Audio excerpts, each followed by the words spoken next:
सत्संग से। और भवरोग की अचूक दवा क्या है? सत्संग। भवरोग की अचूक दवा है सत्संग। अमोघ, व्यर्थ नहीं जाता।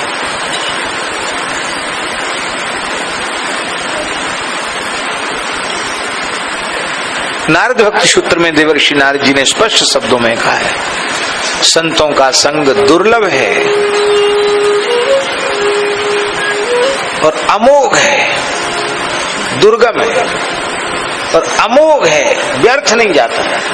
हो जाए ऐसा, कभी व्यर्थ नहीं है। अपने ही कुछ व्यवहार की, आचरण की न्यूनता के कारण कुछ अंतराय बड़े ही उपस्थित हो जाए, वो अपनी कमी से, लेकिन उस अंतराय के बाद भी उस महापुरुष का संग काम करेगा।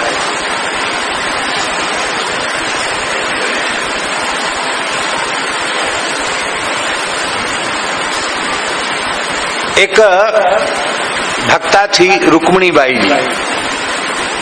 रुक्मिणी बाई जी नाम सुना होगा। शेठ जी का सत्संग किया था उन्होंने, रुक्मिणी बाई। पूज्य श्री पोद्दार जी का सत्संग किया था।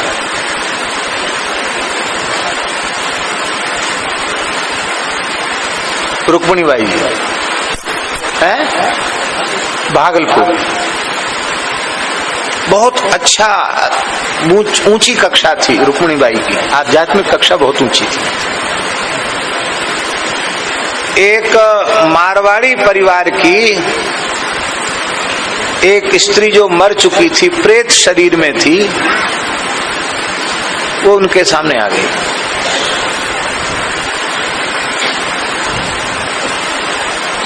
तो जो दिव्य पुरुष होता है, आध्यात्मिक पुरुष होते हैं, उनके सामने इस प्रकार के जीव ही आते जाते रहे अपने कल्याण की कामना से।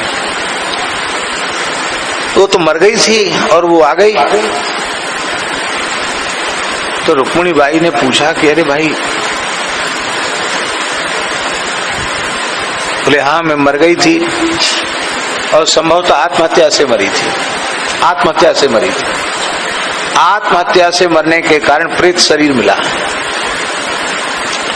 तो उन्होंने कहा कि प्रेतों में तो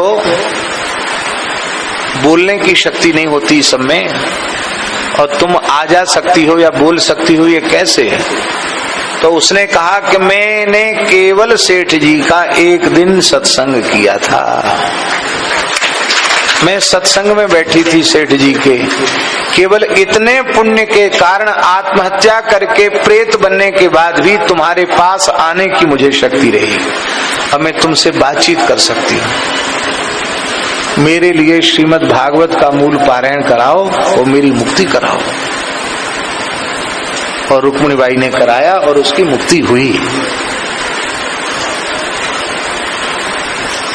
ये हम क्यों कह रहे हैं? हम इसलिए कह रहे हैं कि बताओ, एक महापुरुष के सत्संग में एक दिन बैठने का इतना प्रभाव। उस व्यक्ति का जीवन वैसा नहीं था जैसा होना चाहिए था।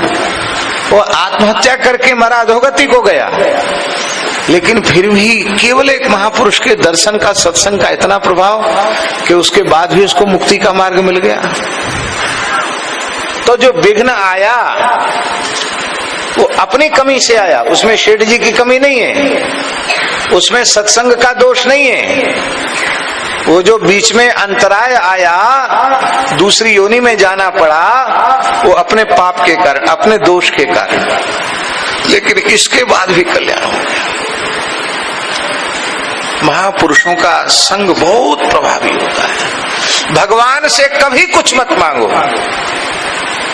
बस एक ही बात मांगो कि हे नाथ, हे मेरे नाथ, आप ऐसी कृपा करें जीवन की अंतिम श्वास तक आपके प्राण प्यारे भक्तों का संग मिलता रहे,